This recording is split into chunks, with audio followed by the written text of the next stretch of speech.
Even if you cannot say amen. In the church, we say that is bad. When we go out, that's what we are doing. We are mad.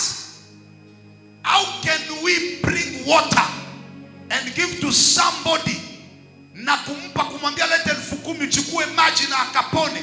Do you know water spirituality? Because when we are talking about double honor and divine elevation, God have two sides. We have the mystic side of God, where he can do things more than the devil. And we have the divine side of God. You don't know about water spirituality, but we are using water.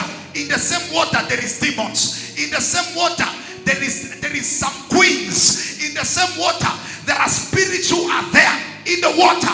And people are using that because they need quick blessings in forgetting the tradition of the house of their father.